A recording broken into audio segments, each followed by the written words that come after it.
Welcome, Gemini. This is Regina from Pacific Tarot, and this is a new moon in Leo reading conjuncting a total solar eclipse on the 12th of August. So you will be receiving this at that precise conjunction of energies. So let's get started with your overall energies. I pulled the Crystal Spirit Oracle, and I pulled the Diamond, which is amazing. I'm going to read a little bit from the guidebook to center this energy, but those of you that are resonating or will resonate with this reading have been through the most incredible difficulties, hardship, and pressure regarding some effort that you've made, a project, an employment, a scheme to build wealth or amplify your abundance, and you have persevered through pressures from many sides. So I'm going to read from the guidebook, just a sentence or two. However they come into being, diamonds can be formed in the Earth's mantle, in a lab, or as the result of a collision with a meteor. They teach us that extreme pressure and hardship can transform even the most ordinary into something incredibly strong and beautiful. Diamond Spirit asks us to contemplate how something that felt unbearable may have actually assisted us to become more fully who we are. There's a lot of loss that is coming through regarding the Diamond card. And it's interesting because this loss has been sustained over a long period of time. And throughout that period, you have learned to share information in a more compassionate way. You've learned to be open to learning about new information, data, and systems of storage in a way that wasn't possible in the past. You've had to reignite, rekindle, renew your relationship with your spiritual beliefs, your values, with your intimate family members or intimate relationships. There's a way in which you have been of assistance to family members, neighbors, community members, and that you perhaps have fallen out of grace or experienced some really series of disappointments. And thus, this has disrupted your ability to be of support to those who you most likely supported in the past. You supported them spectacularly. And you are in a place now where you are reviewing your experience and recognizing the shift, the dramatic shift in your behaviors, your beliefs, your values, and in your overall sense of integrity, something that I believe was developed throughout this period of hardship. And for the soul's journey, we have the card Envy. I am the same as everybody, but with different challenges. And whether you are the object of envy or you envy others who have things that you believe you would like or you should have, this card is pointing out that when we look at some objective experience or possession of someone else's, we don't see the cost, the effort, the path they took to obtain those things. Sometimes it comes across as luck or fortune or positive associations or knowing the right people, it rarely looks like the reality. It looks easy when someone else has it because we don't know their story. And likely when others envy us, and I do believe in the past you have both envied others that you aspired to be like, and this could have been an active and mostly supportive relationship with a mentor, someone who trained you, someone who ushered you into perhaps a professional activity or a kind of employment that you practiced. And others envied perhaps that relationship you had with someone who was successful in the field, taught you things that you came to see as invalid, things you came to see through the experience perhaps of the mentor or mentors who instructed you. Their fates did not unfold in the way that they presumed they would. They perhaps experienced some kind of failure or disappointment of their own. But you also were envied by those who believed that relationship to be your good fortune, your luck, the making of you in a way that didn't feel available to them. So again, others didn't see the cost of that relationship to you, the control that person had over your thoughts, your activities, your efforts, your perspective, in a way that ultimately may have been skewing you away from a path of your purpose, your best service.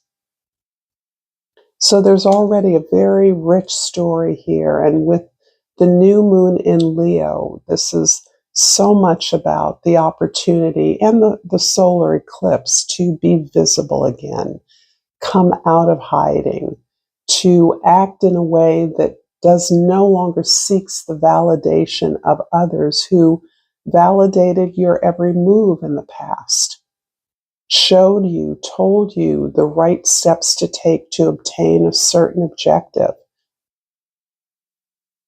And that validation is gone for a variety of reasons, but there's also a sense that for you at this point in your journey that was performative. You were performing wealth, abundance, luxury in order to sell something to others, in order to sell your service. Look what I have. Look what I got for them. You can have this too. And that kind of performative, even salesmanship, is something you now recognize as hollow, as inauthentic, as ultimately not delivering what it promised.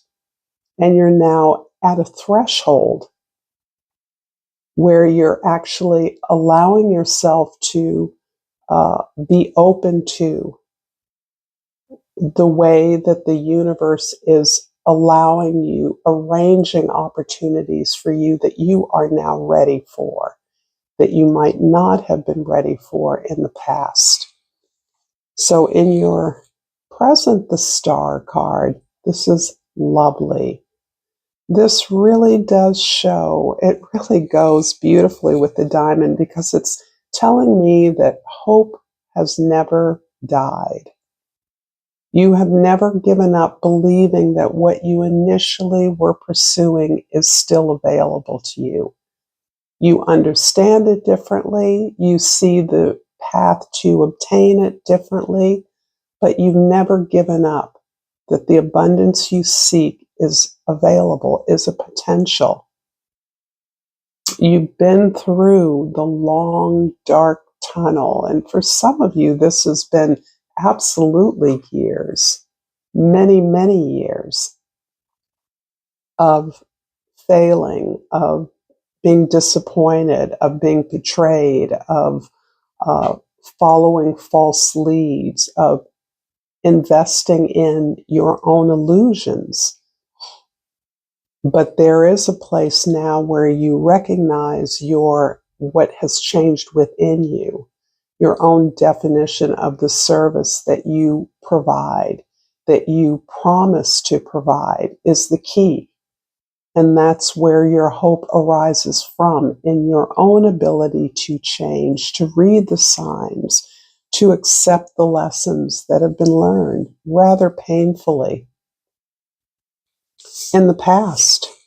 The Seven of Cups talks about, yep, this feels like the past when for many of you, everything was on offer. You could choose any which way to go.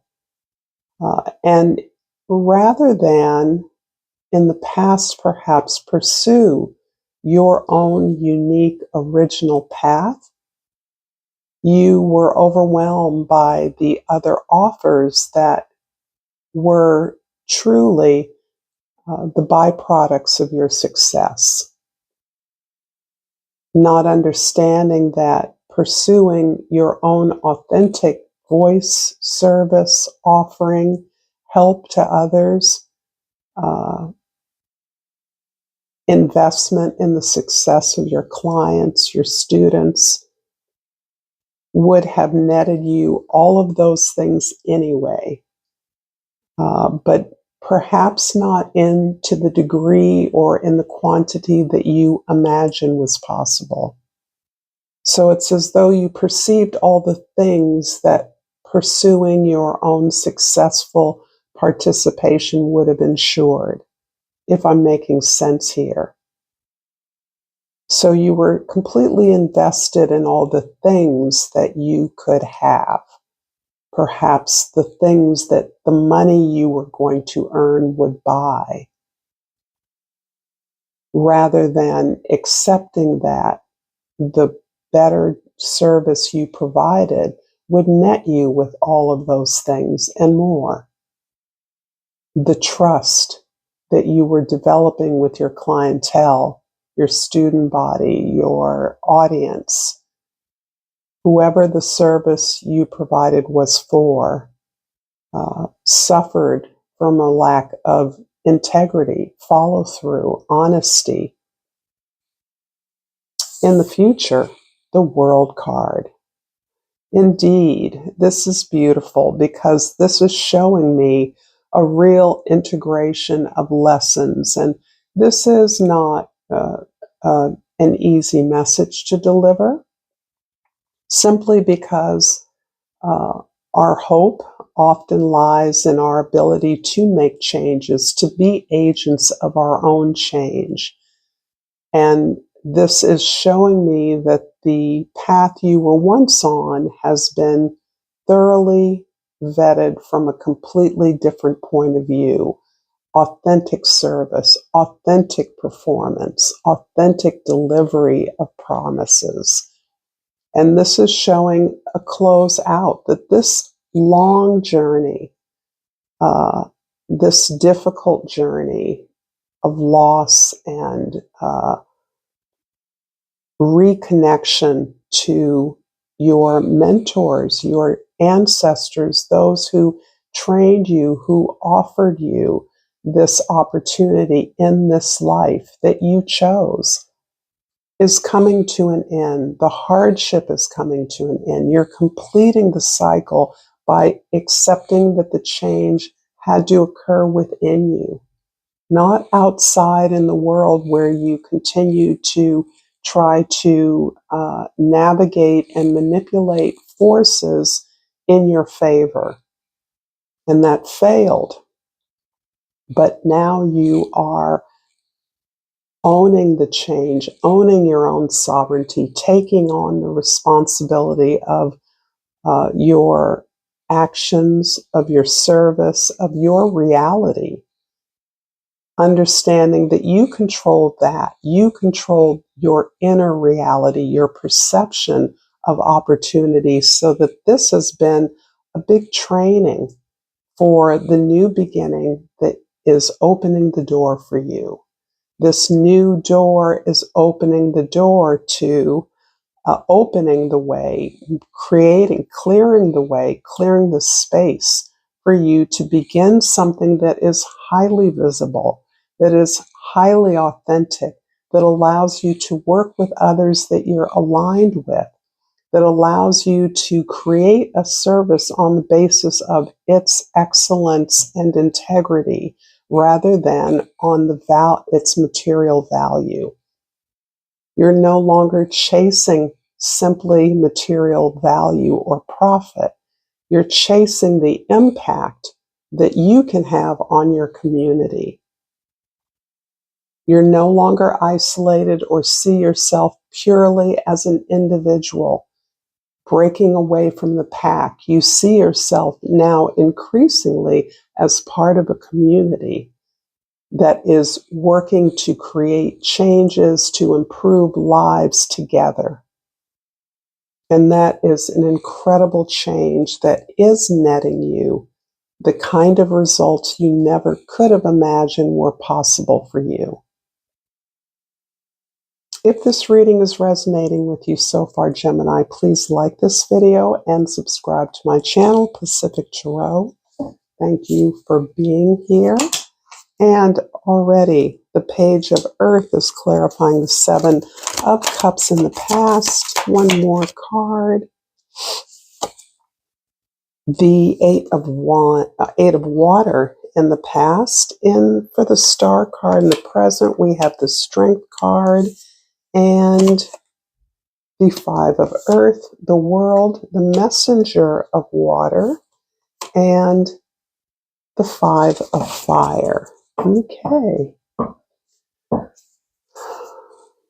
Hope is really leading the way for you now. You are inspired by your ability to conquer your instinctual nature to go for it. So that in the past, your options are now seen in a completely different light. You went from the Seven of Cups to the Eight of Cups. That means you've worked through all of the goodies you believed you could have.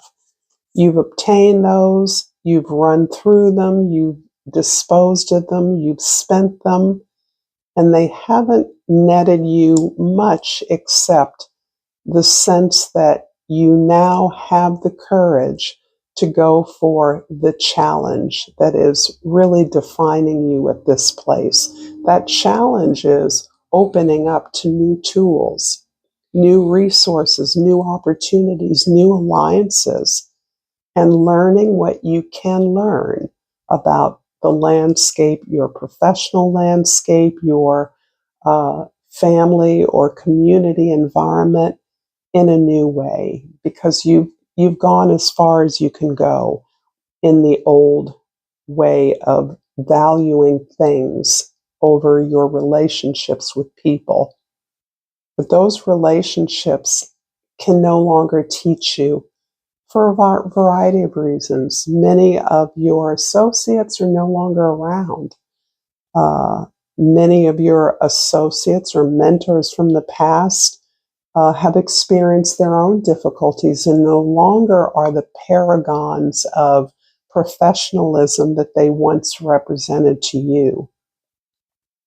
They also are not in alignment with new tools, new information, new systems, new storage, new communication tools that are available today, new ways of marshaling research and information to provide the service to your clients that they need.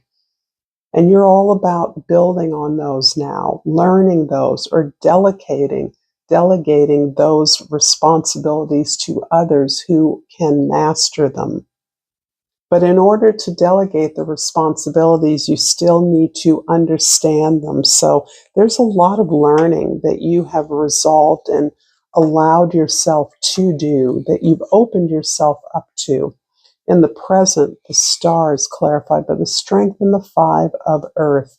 Yeah, you really have had to learn how to tame your passion, tame your fierce, courageous, out loud bravery, your sense of visibility, being seen, arriving, taking all the attention, promising the stars to others, and instead are replacing that with this inner strength that is the reflection of the changes that you've made within yourself to tame your instincts, to tame your desire to promise the world, and instead focus on how we navigate the environmental currents that exist in the world in order to to create the material change we want to see. So this is helping you, helping your clients move out of a lane of scarcity, move out of a lane of thinking in a limited, restricted way, and opening up to possibilities based on new information and the desire to change your perspective, your approach, recognizing that information support may not come from the places it used to come from. And again, a lot of that support for you may no longer be available. So this is about looking elsewhere for the kind of support that you need now. And helping your clients to do that, being in partnership with your students, clients, audiences, whoever you are working for. So this is absolutely a change in status that is going to affect you and your clients because you're part of a community now. You're in partnership with these clients for whom were perhaps not in alignment with you in the past in the way that you now see the power and potential of partnership as opposed to selling something, offering a service. You see this more as a long-term relationship that nets you trust, reliability, and more clients as they spread the word. In the future, the world is clarified by the Knight of Cups and the Five of Wands. So it's interesting. Now I see you working indeed as part of a team, a part of a problem-solving team. So your approach to the work that you do is collaborative. That's different than in the past. And by the collaborations you were involved in the past, were a little bit more about you being instructed, supervised, and assisting others or being assisted in a way that now you see your team as part of your community, your clients as part of your community that can have an impact on your community, your family, the world in a way that you were unable to see it in the past. And you do this with compassion. You do this with an open heart. You are very aware that you are sensitized to the needs of others without them having to say that. Because of your vast experience in whatever work you do, you understand what people need beyond the superficial exchange of energies, depending on what work you do. You understand what their needs are and how to satisfy those in a compassionate way. And so even if you can't serve a client, you can still give them information that will help them. That is part of the difference between your approach now, understanding that information is a currency that builds trust in relationships. It's not a one-time contract in your case, but this is allowing you to give back in a way to those who helped you, even if that help was flawed, because we're all flawed. We all make mistakes, and that's okay. But you're learning from their mistakes now. You're incorporating that in. And you are establishing now a new beginning that sees you as less of a provider and more of a colleague. I hope this is making sense. This feels like a really deep message for many of you, and I welcome your comments. If any of this is hitting you in a way that is unique or different, I appreciate whatever you can teach me. And I've pulled status from the Flower Oracle, and the key word is adaptation. Something you, Gemini, as a mutable sign are naturally adept at. Flexibility, adaptability. Change will be better than you think. So this is again underlining that you're not using the old pattern. You're not inclined to use the old template as you apply the lessons learned to a new opportunity, a new beginning. And that you can't possibly anticipate the positive benefits of this change because you haven't experienced it yet. You're experiencing it within yourself, and it's going to have positive, beautiful ripples out into the world that will directly impact you in a beneficial way. So thank you, Gemini, for this reading. And until next time, namaste.